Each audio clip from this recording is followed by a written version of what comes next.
ஒரு நேர்வட்ட கூம்பின் கன அளவு கொடுத்துட்டாங்க, வால்யூம் எவ்வளோன்னு கொடுத்துருக்காங்க. அதே மாதிரி அந்த கூம்போட ஹைட்டும் கொடுத்துட்டாங்க, ரேடியஸ் மட்டும் கேட்டிருக்காங்க, ஆரம் எவ்வளவு.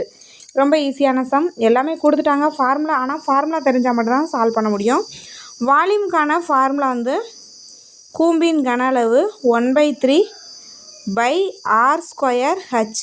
ஓகேவா? வால்யூம் எவ்வளோ கொடுத்துருக்காங்கன்னா வேல்யூ இருக்குது.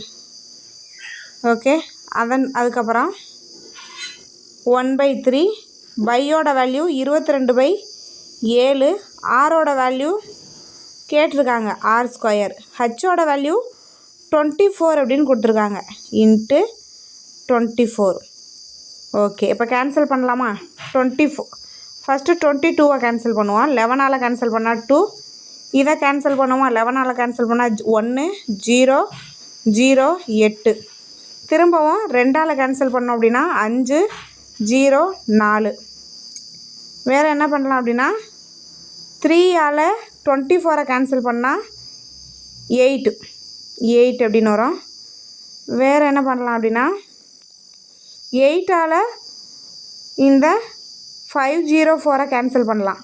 கேன்சல் பண்ணுவோமா? என்ன வருது அப்படின்னா 6, இங்கே 3 63 அப்படின்னு வருது. ஸோ இதுக்கப்புறம் கேன்சல் பண்ண முடியாது. என்ன கேன்சல் ஆகாமல் இருக்குது அப்படின்னா 63 ஈக்குவலுக்கு இந்த சைடு இருக்க 7, இங்கே வந்து என்ன இருக்குது அப்படின்னா வகுத்தல் இருக்குது. இந்த சைடு வரும்போது பெருக்கலாம் ஆயிடும். ஈக்குவல் என்னது? r². அப்போ இதை மல்டிபிள் பண்ணும்போது 63 7 பெருக்கும்போது 441 r² இருக்கும். நமக்கு தேவை ஆரோட வேல்யூ, r² தேவையில்லை. அப்போது ஆரோட வேல்யூ என்ன பண்ணுவோம் அப்படின்னா ரூட் எடுப்போமா? அப்போ r ஈக்குவல் √441. இது எதோட ஸ்கொயர் அப்படின்னா 21ஓட ஸ்கொயர். அப்போ ஆரோட வேல்யூ 21. ஆரோட வேல்யூ 21. இதுக்கு வந்து ஃபார்முலா மட்டும்தான் தெரியணும். ஃபார்முலா தெரிஞ்சது அப்படின்னா நமக்கு கேன்சல் பண்ண தெரியும்.